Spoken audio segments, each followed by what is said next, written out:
It's Radio 2 and I'm delighted to say we have on the line now Anthony Kiedis from the Red Hot Chili Peppers. The record is our new favourite thing. We're playing it every night of the week because it's so good, and it's a taster for the new album, which is called The Getaway.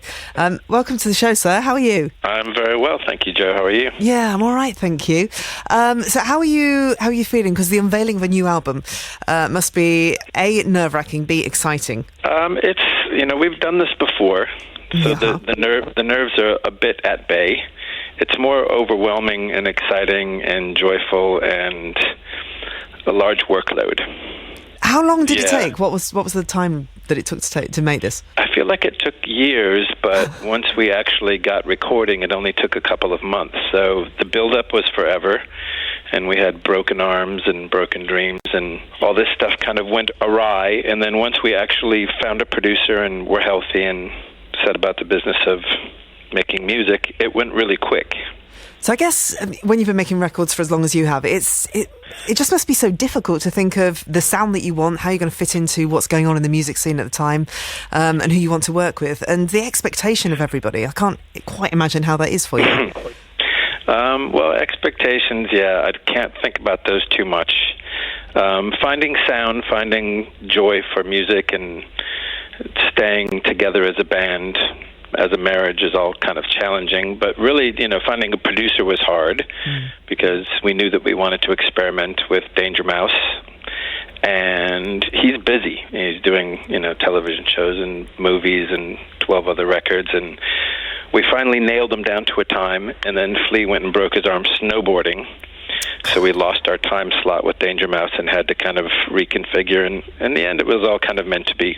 We needed every little nuance of weirdness building up to the writing of these songs. It helped. And when you actually got with him in the studio, he kind of threw a curveball, didn't he? He threw lots of curveballs and strikes and sliders and spitballs, and he's a dynamic dude. And you mean by kind of wanting to write new songs? Yeah, because you'd got from what I've read, you'd got your own songs and you went, oh, this is what we think the album is. But then he went, no, let's do something different. Yeah, he didn't. Actually, if I look at it now, he knows what he likes very immediately. So he listened to probably 25 songs we had written, and he really only liked about 10 of them, I guess, out of the 25. So initial heartbreak of having to part ways with these other 15 songs that we had become attached to. Can I just ask how that is when he turns around and says that he doesn't like what you've done? How do you feel? The very first time, you're kind of like, well, geez, that's kind of harsh or arrogant or presumptuous or whatever. But then the more you get to know him and the more you see how he operates and thinks, and it's just a matter of taste. And, he wants every song to be classic. He doesn't really have that sort of songwriter's approach to, oh, well, I love this little song, even though it's not destined to be a classic. It's still part of my experience and it means something to me. Unless he feels like it's going to touch the world, he doesn't really want to hear about it. So I grew to respect his point of view, and the more we worked with him and the more he pushed us to be better than we were starting out as, I gained an appreciation and saw his value, very much so. Yeah, no, but great for you to be pushed, great for you to be challenged, I would have thought. Got to be pushed. You got to be pushed, otherwise you don't improve, do you? You wouldn't, and imagine, being sort of around forever, and then people forget what it is to tell you that something's not good enough. Yeah.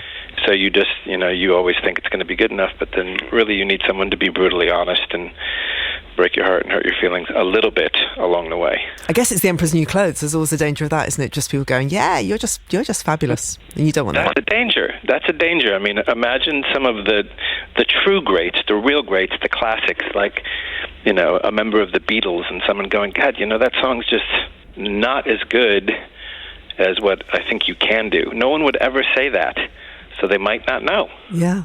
But Brian Burton, who is Danger Mouse, he's quite gentle, isn't he? Quite a wise kind of character. He's wise, he's gentle, he's mellow, low-key, but his focus is pretty laser.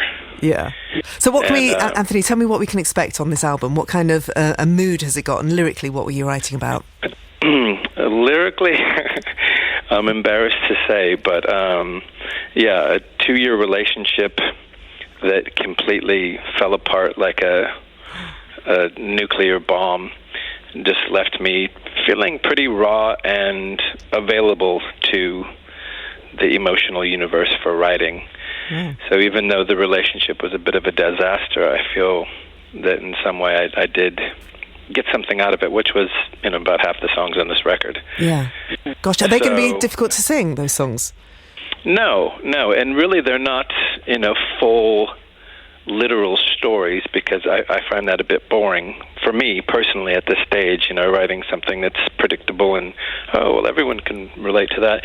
I'd rather sort of disguise it in color and shape and just make it come out a bit more open to interpretation. Yeah. That excites me more as a lyricist than being overly literal. Yeah. Heart and sleeve stuff. So half the album is the contents of your heart, but disguised, veiled somewhere. Disguised, yeah. And then the rest of the album? Lyrically, it just comes for love of life. And, love of life's tragedies and successes and hurts and triumphs, and I don't know, the kind of psychedelic mystery of nature can be found in these lyrics. And the sound of the album? The sound is different, thank God. It's nice to have a new element in terms of sound. Instead of just being a rad traditional rock and roll, three-piece with vocalist, there are loops and machines and robots and aliens and all these different things sort of participating in the making of our sound. But it still sounds like the Red Hot Chili Peppers, but with a Danger Mouse studio slant to it.